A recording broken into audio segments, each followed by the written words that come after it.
Yes guys, welcome to a video where I'll be showing you on how to make $100 a day in this current Solana NFT market. I'll be telling you exactly how I've been doing it, how you can do it, and giving you a full uncut, full in-depth tutorial on how you can do it as well and make the most of this current meta, giving you different strategies and basically just giving you as much alpha and information as possible to make money while flipping Solana NFTs. Now before we actually get in, let me just let you know that this is going to be as least edited as possible and just to get in as much info as possible, giving you my full thought process on when buying and selling NFTs, flipping NFTs basically.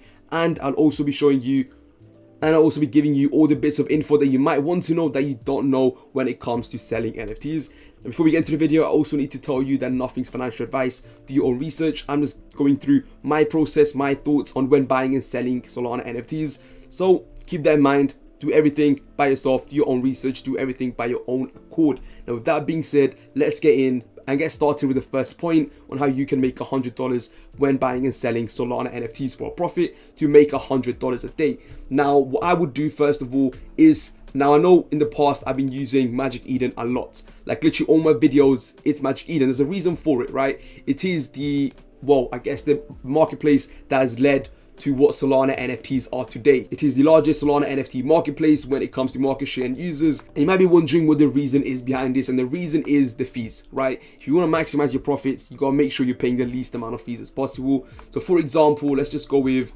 I'm gonna find a project. Let's go with Critis Code. Let's just go with this one right here. So you can see here, we'll click on the cheapest NFT. But yeah, let's just go look at the fees right here. You got 66% they create for the creator fees. That's going to be the fees going to the artist, the creator of the project, and 2% going to the marketplace, to Magic Eden. So in total, we are a total of 8% being paid. And to put that into perspective, when I bought my, when I sold my OKB for around 40 Solana, the fee was about 10%, if I'm not sure, 9 or 10%. Now 10% of 40 Solana is 4 Solana.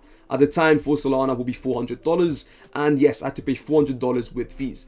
Now, if back then we had YAO, you can see here, there's another marketplace, the YAO marketplace. If I used YAO instead, I would have only had to pay 1%. The creator fee would be 0%. I get to choose my creator fee in this marketplace. And by the way, this is not sponsored by YAO or by anyone else, any other marketplace. But you can see here that 1% here, like only 1% I would have had to pay for my OKB. So let's say if I did end up selling my OKB, I would have only paid about $40, if even, I think even less. So it would have been a fraction of what I would have paid. And if you go over to another marketplace, Hyperspace, let's just search up, actually go and open the fees here. You can see again, it's only 6%, 2% less than it would have been on Magic Eden.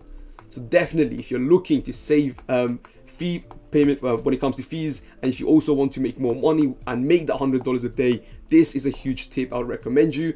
Nothing is Magic Eden. They've done a great job obviously leading Solana NFTs to where they are today, but the fees are just a bit too much, right? Especially if you're trying to make the most money to selling NFTs. So YAO, Hyperspace, keep an eye out on these two marketplaces. I would definitely recommend you to use these if you are actively selling and buying NFTs. Now to the first strategy, and I've chosen the right project, as the first strategy is arbitrage NFT trading.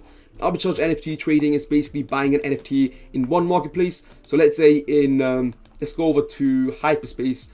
Let's go search up, actually we got it here, go to Critis Code. Right, so you can see here the floor here is 14.8 Solana, right?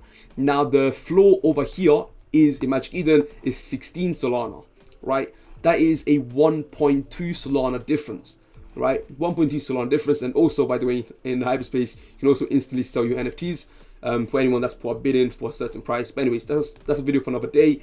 But anyways, you can see here, 16 sold, 14.8. That's a difference of 1.2. You basically would buy the NFT from here. This would be from Solsi, or Solana Art, sorry. And from Solana, you would just list it here and sell it. And you would make 1.2 Solana profit. But remember, there is a fee that goes, right? There is always a fee, and you gotta make sure you're calculating the fees and there is actually a profit to be made. So let's say you end up buying it from SolC, right? So just click on this, let's go over to SolC. Let's see how much it would be. Details, 6% fees. So 6% fees of 14.8. It would be about, you know, I can't do the maths, but it actually wouldn't be profit. You'd have to have at least a 3 Solana gap, or if it's a smaller project, it would have to be, you know, it would have to be a good gap. But let's say if the project is on YAO, Right, so let's go in Yao. Let's go over to create this code. The cheapest is 15.8, but again, it wouldn't be worth it if you went ahead and sold it over in Magic Eden. So what I would, again, keep an eye on it. You can maybe buy an NFT here, let's say, because you are paying 1% fees for, let's say, 13 SOL, and you'll be paying basically literally nothing when it comes to fees. You can go over the NFT you bought for 13.8. The floor in Magic Eden, it would be, let's say, 16 or 17. You can actually go ahead and list it and come out with a profit, and it's literally the easiest profit you will make. Make sure the project actually has volume when buying and selling, doing this arbitrage trading. But yeah, it's extremely self-explanatory, really easy, and if you find the right opportunity, definitely worth doing. And if you are in the space, like in the, the Solana NFT space, and you're spending a lot of time on this space, you might as well do it. Just find opportunities like these, and you can definitely, basically, I would say a 90% guaranteed amount of you making a profit there without no problem. So if you are playing it more safe, if you are playing with less bonds, if you are buying and selling NFTs with less amount of Solana, this is definitely a shout. Now then, when it comes to the second strategy, it's actually basically what the meta is right now, and in my opinion, it is more of secondary plays than it is in mints. But that simply means you're better off buying NFTs in secondary marketplaces than actually go ahead and minting NFTs. Now, the reason behind this, I would say, is the fact there is still a lot of uncertainty with projects that are new. So if a project is new, they can still rug a day later and you wouldn't know, right? There's always a lot of uncertainty when it comes with new projects. And the best thing I would say is projects that have been around for a couple of days at least, or at least a week, I would say. Then there would be a shout to making a secondary play, and that would be the best way to flip NFTs. Minting, in my opinion, is kind of unnecessary, and let me tell you why. Let's go over with a project like I've actually made a video on and mentioned BVD Cat. So BVD Cat at the moment sitting on 4.65. Now I'm pretty sure the mint could have been 1 Solana. Correct me if I'm wrong. I did not mint the project. Now correct me if I'm wrong. 1 max 2 Solana. There's no way it was more than 2 Sol. Now let's say this NFT, you end up buying this NFT. The floor was about 1 to 2 Solana for the first day or two, right? So even if you minted the NFT, you would have still just be stuck below or on the mint price. I wasn't sure what the mint price was. So minting, in my opinion, is not the best way to go about. However, it can still be good for a low supply project with some decent utility. You could come out and make a solid profit right off the bat. But in my opinion, when it comes to like more high supply projects, when there is more NFTs listed, it's definitely a shout to just play a secondary market play. And the reason behind this is what we've seen, track record with projects recently. BVD Cat being one of them.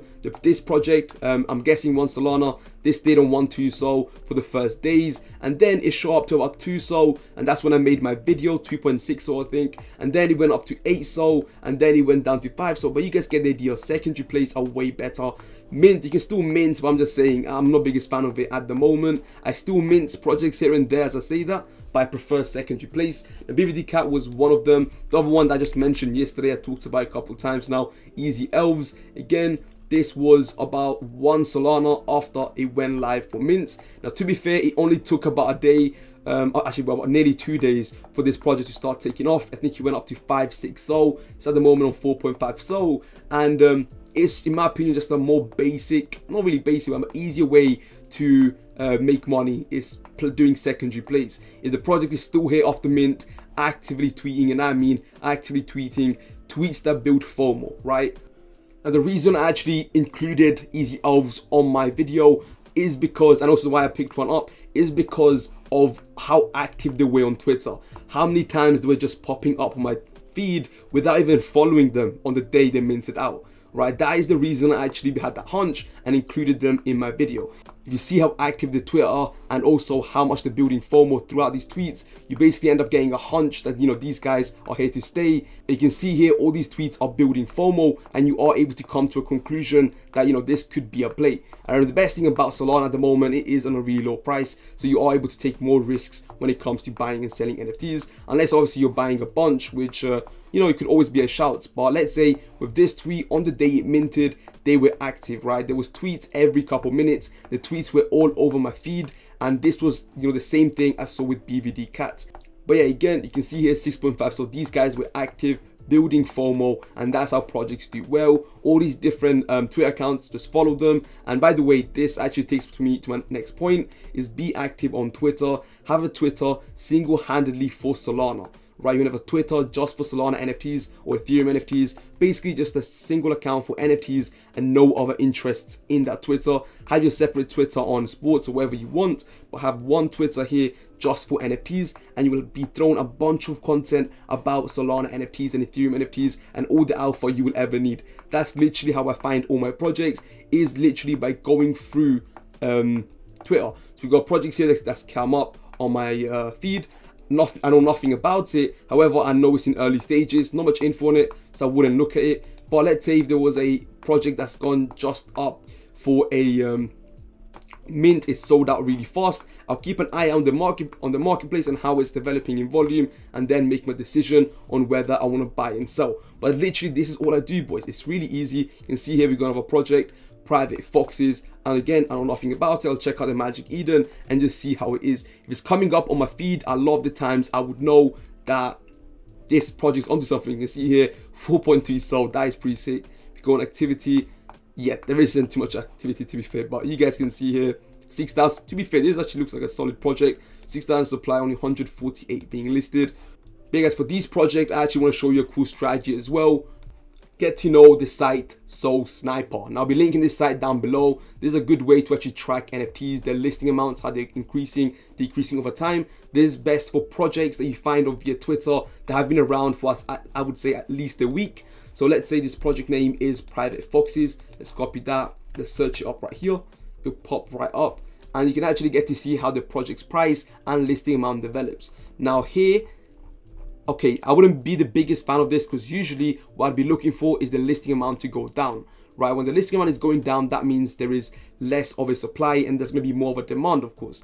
But when it comes to the price of the NFT, it's going through, I mean, it's just really stagnating towards the same price. But if you start seeing the listing going down and the floor price in any shape or way just, starting to go up here while the listing is going down, you obviously should be looking at the project closely. And the fact they've been around it since July is already a good look, and they started off with being on around 1 sold. But anyways, looks like a solid project, but you guys get the idea.